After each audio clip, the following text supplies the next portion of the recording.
Hello दोस्तों, आज मैं आपके सामने लेके आया हूँ इकोनॉमिक्स की कुछ महत्वपूर्ण आर्थिक समस्याएं, यानी कि सम इम्पोर्टेंट इकोनॉमिक्स प्रॉब्लम, कुछ महत्वपूर्ण आर्थिक समस्याएं। इसमें एक नाम आता है स्लो डाउन का। अब स्लो डाउन क्या होता है, इसको हम कुछ इस प्रकार से समझ सकते हैं कि जीडीपी की ग्रोथ रेट यानी कि वृद्धि दर कम होने लगती है, हालांकि वह सकारात्मक रहती है। अर्थात स्लो डाउन में जीडीपी पहले की तुलना में कम वृद्धि दर से बढ़ता है। यानी कि इसमें कहा गया कि जीडीपी की जो ग्रोथ रेट है वो कम होने लगती है, सकारात्मक रहती है, परंतु जो पहले की तुलना में थी उस वृद्धि दर है वो उससे भी कम है। यानी जीडीपी आप इस प्रकार से समझ सकते हैं कि स्लो डाउन में क्या होता है। यहाँ पे आप मान लेते हैं टाइम 1 है, यहाँ पे टाइम 2 मान लिया और यहाँ पे हम टाइम 3 मान लिया। अब हमारी जीडीपी यानी कि मान लीजिए यहाँ पे 100 रुपए, यहाँ पे 105 रुपए और यहाँ पे 108 रुपए। अब हमने मान लिया 100, 105, 108, ठीक है। अब ये क्या बोल रहा है, जीडीपी की वृद्धि दर कम होने लगती है। अब देखो यहां से यहां तक 105 हुई है, 105 से और ये 108 हुई है। अब ये ग्रोथ रेट देखो, वृद्धि दर क्या है, ग्रोथ रेट, ठीक है। तो अब ये देखिए कि यहां से यहां तक मान लीजिए यहां से यहां तक 5% और यहां से यहां तक 3%। हालांकि जीडीपी तो बढ़ ही रही है, लेकिन इसकी ग्रोथ रेट है वो कम हो रही है। यहाँ पे 5 थी, यहाँ पे 3 हो गई, जिस प्रकार से आगे और हो जाएगी, ठीक है। तो इसको बोलते हैं स्लो डाउन होना, यानी कि ग्रोथ रेट में कमी होना। यहाँ पे 5 थी, यहाँ पे 3 हो गई, हो सकता है यहाँ पे 10 लिख देता हूँ, ठीक है। तो यहाँ पे कितनी हो जाएगी, 2%। तो ये जीडीपी की ग्रोथ रेट में कमी आ रही है। इसी को बोलते हैं कि जीडीपी की वृद्धि दर में कम होने लगती है और वह सकारात्मक स्लो डाउन में जीडीपी पहले की तुलना में कम वृद्धि दर से बढ़ने लगती है। और इसको हम इस प्रकार से समझ सकते हैं, मान लीजिए यहाँ पे जीडीपी है, ठीक है, और यहाँ पे कोई टाइम है। अब हमारी जीडीपी किस प्रकार से वृद्धि कर रही है, देखो मान लीजिए ये इस प्रकार वृद्धि कर रही है।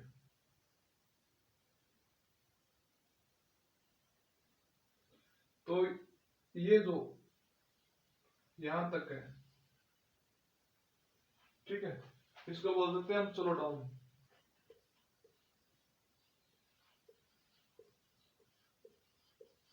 इसको बोल सकते स्लो, क्योंकि यहाँ के बाद ये जीडीपी स्लो हो रही है। हालांकि वृद्धि दर है यहाँ ये देखो बढ़ रही है, फिर भी स्लो स्लो बढ़ रही है, इसलिए हम इसको बोलते हैं स्लो डाउन, ठीक है। अगर स्लो डाउन की हम हिंदी करना चाहे तो कुछ इस प्रकार से हो सकती है, जैसे रोकना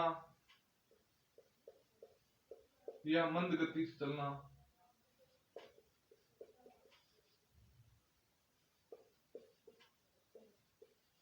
तो इससे अच्छा है कि हम स्लो डाउन याद रखें।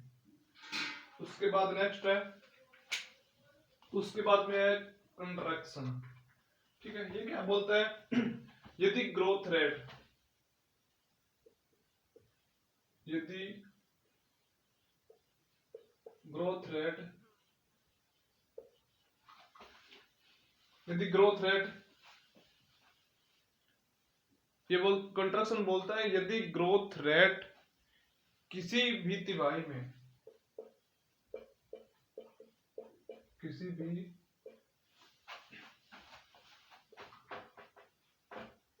किसी भी तिमाही में पहली बार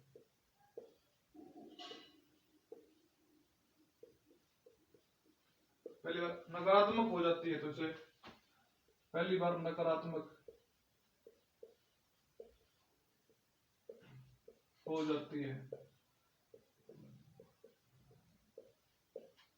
तो इसे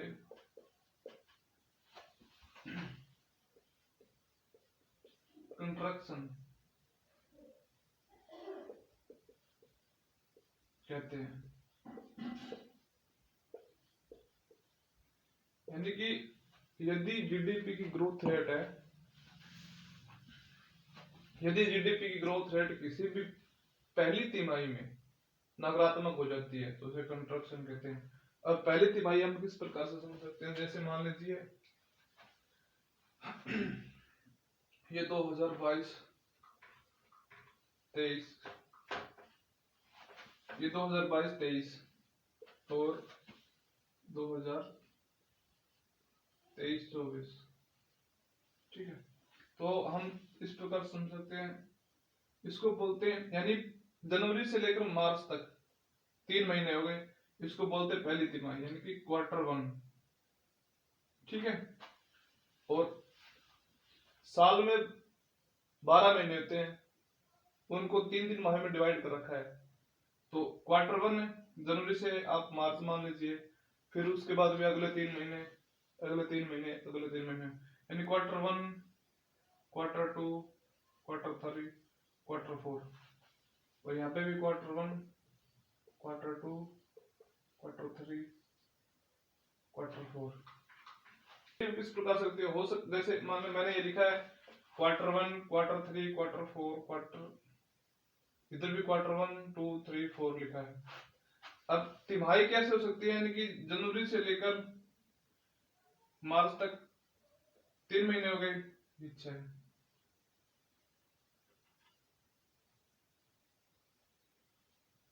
हो गई। अब ये पहला क्वार्टर इसको मान लेते हैं, ठीक है। ये दूसरा, तीसरा, चौथा क्वार्टर लिख दिया।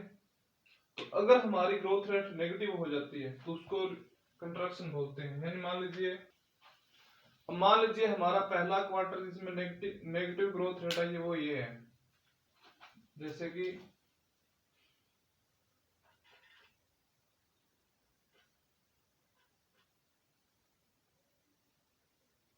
$98 और यहाँ पे आ गई 100। जो हमारी ग्रोथ रेट आई है वो 2% नेगेटिव आई है। इसी को हम कंट्रक्शन बोलते हैं। अगला है रिसेशन। इसमें क्या होता है, यदि ग्रोथ रेट लगातार, लिख लीजिए एक बार, यदि ग्रोथ रेट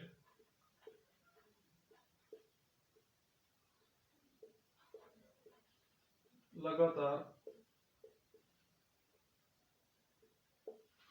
यदि ग्रोथ रेट लगातार कम से कम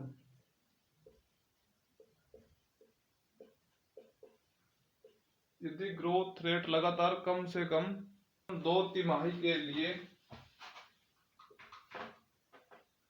2 तिमाही के लिए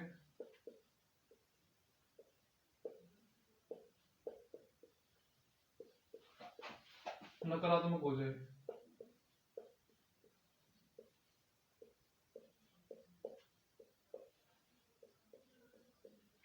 ठीक है। यदि हो जाए, यदि ग्रोथ रेट लगातार कम से कम 2 तिमाही के लिए नकारात्मक हो जाए तो उसको हम रिसेशन कहते हैं, उसको हम रिसेशन बोलते हैं, ठीक है। अब हम इस प्रकार से समझ सकते हैं। पहले में हमने देखा था, यानी कि कॉन्ट्रैक्शन में देखा था कि क्वार्टर 1, क्वार्टर 2, क्वार्टर 3, क्वार्टर 4, 1, 2, 3, 4, और क्वार्टर 1, क्वार्टर 2, क्वार्टर 3 और क्वार्टर 4। उसमें ये बोल रहा है कम से कम 2 तिमाही में, यानी कि कम से कम 2 तिमाही में लगातार नकारात्मक हो जाए। एक तिमाही ये हो गई और एक तिमाही ये हो गई। अगर एक में नेगेटिव आती है, यहां पे लिख देता हूं, अगर एक में नेगेटिव आती है तो इसको बोलते हैं कंट्रक्शन, CONTRA, कंट्रक्शन, TION। अगर 2 में नेगेटिव हो जाए, लगातार 2 में, यानी इसमें भी नेगेटिव इसमें भी नेगेटिव, उसको बोलते हैं रिसेशन। हम इसको इस प्रकार बोल सकते हैं, यदि ग्रोथ रेट लगातार कम से कम 2 तिमाही के लिए नकारात्मक हो जाए तो उसको रिसेशन यानी कि मंदी बोल सकते हैं। ठीक है, यदि 1 तिमाही में नेगेटिव आ जाए तो कॉन्ट्रैक्शन, अगर लगातार कम से कम 2 तिमाही में नेगेटिव आ जाए तो रिसेशन। अगला है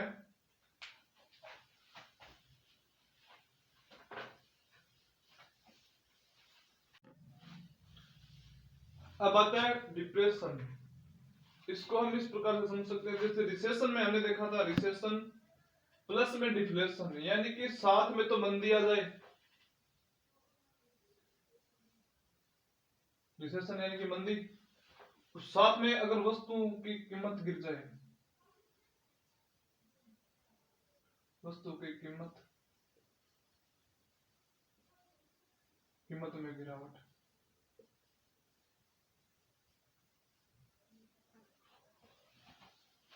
यानी कि अगर रिसेशन प्लस डिफ्लेशन दोनों इकट्ठी हो जाए तो उसको डिप्रेशन बोलते हैं।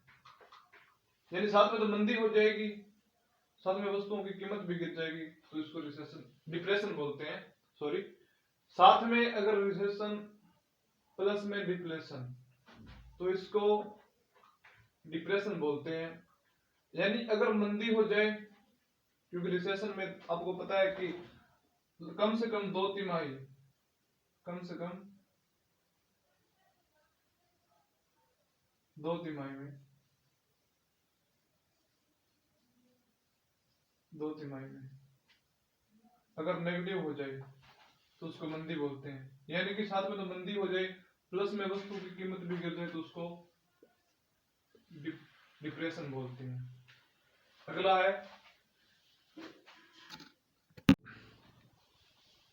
अगला है मेल्ट डाउन। यानी कि शेयर मार्केट में भारी गिरावट आ जाती है, क्योंकि अगर मंदी होगी यानी कि रिसेशन हो जाएगा प्लस में डिफ्लेशन हो जाएगा। ठीक है, तो मंदी हो जाएगी प्लस में वस्तुओं की कीमत गिर जाएगी तो क्या हो जाएगा, डिप्रेशन। ठीक है, अगर डिप्रेशन हो जाएगा तो क्या हो जाएगा, मेल्ट डाउन हो जाएगा। यानी कि शेयर मार्केट में ये इतनी हो गई तो क्या हो जाएगा, HEAVY heavy decline in stock market, sorry stock market.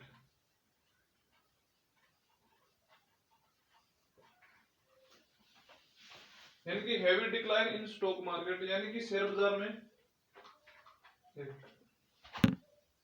Share बाजार में भारी गिरावट।